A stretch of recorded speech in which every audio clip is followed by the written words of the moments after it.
Bojaa bojittiin jedhama. Har'arratti diishii hojjechuudhaan jireenya koo jiraachaa jira. TikTok irratti fooloowersii 500,000 qaba. Dargaggoo waggaa 22ti. Seenaan koo yoo eegalu waggaa 16tti ture. Maatii kootirraa kanan adda ba'e. Har'arratti waggaan koo waggaa 22. Waggaa 6 gidduutti qormaata agasiin jedhamu qormaata baay'ee namatti hin tolle keessa darbeen jira. Kufanii ka'uu, beela'uu, waan uffatan dhabuu hundumayyuu argeen jira. Caalayyuu immoo kan yeroo qormaata guddaa naaf ta'e yeroon karaarra jiraadhu yeroon diishii keessa bulu san ani akka ilma qotee bulaa tokkootti yeroo qotiisaa nan qotaa, yeroo guuraa nan guuraa, yeroo dhahiisaa nan dhahaa.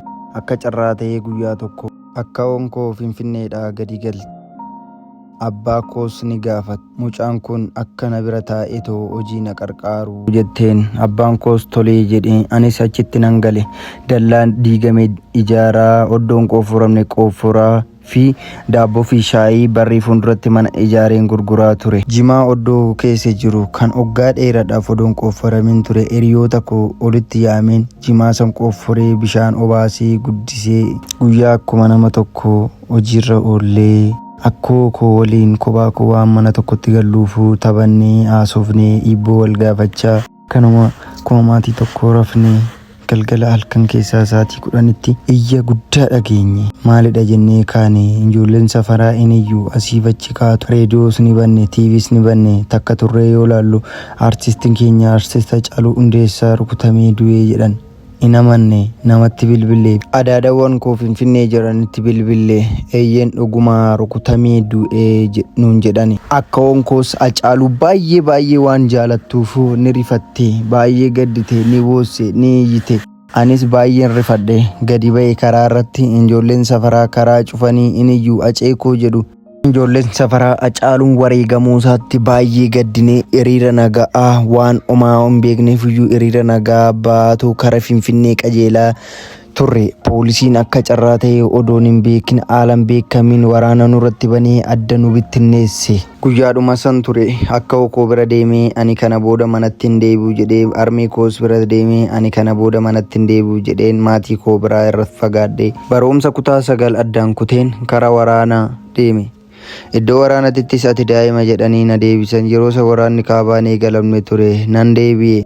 Maatii kootti hin deebi'u jedhee tanan magaalaadhuma keessa wanta nyaadhu dhabee kadhachaa ataa diishii keessa bulaa ijoollee karaarra jiraatan wajjin baay'ee torbee 2 jiraadheen mudannoo guyyaa tokko baay'ee beela'een agabuudhaan buluu dadhabeen sharaa mana juusii jala seenee odoon burtukaana nyaachaa jiru abbachi natti dhufee na caccabsee na qaxaqqaxee.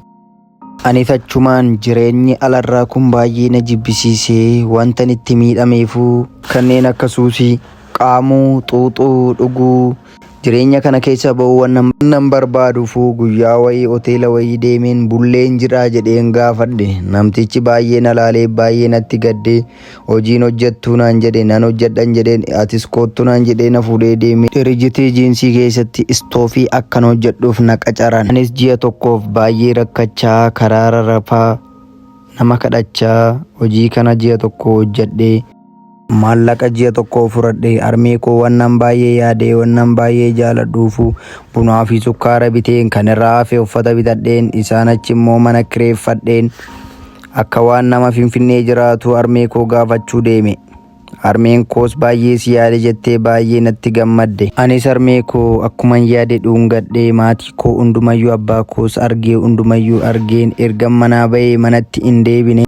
Guyyaa sanarraa kaasee miirri namummaa ofitti deebi'ee waa'ee namaa fi akkamitti akkan of jijjiiru yaadaa ture. Yeruma san mana barumsaa addaan kutettis deebi'een hojiin kana dura hojjedhee hin beekne diishii nan hojjedha jedheen waraqaadhaan barreessee lakkoofsa bilbilaa koo waliin mukarratti maxxansuu eegale. Namoonni ogeessituma cimaa itti fakkaadhee na bilbilanii kootu diishii hojjedhu naan jedhu. Gariin na yaamanii maqaa koo balleessu. Tokko homaa miti ni baramanaan jedhu. Anis yoo nan wallaalee namoota naa ol muuxannoo qabanitti bilbileen haala isaa gaafadha. Yoommoo danda'amuu baate oduma namni maqaa kee balleessu oduman kufuu oduman ka'uu wanti hin baratamne hin jiru jedhee abdii oduuma ofiif kennu kinoo arragee diishii hojjechuutti safara irratti ni turkii koo babal'isee namoonni baay'een diishii hojjedhu jedhanii naa bilbiluu akkasumatti itti fufu. Jireenya bu'aa bayii keessa darbeen irratti sooshaal miidiyaa yuutuubii tiktookii eegaleen kaayyoo koo ittiin milkeessuudhaaf bu'aa bayii hedduu keessa darbeen kinoo irratti tiktookiidhaan beeksisoota tokko nan hojjechaa jira. Waaqayyoon akka abjuu koo naa dhugoomsu nan amana. Ameen. Waan viidiyoo kana na faana turtanii dhaggeeffattaniif baay'ee galatoomaa. Paartii lammataa viidiyoo itti aanu irratti waan sii gadhiisuuf nagaa naa tura.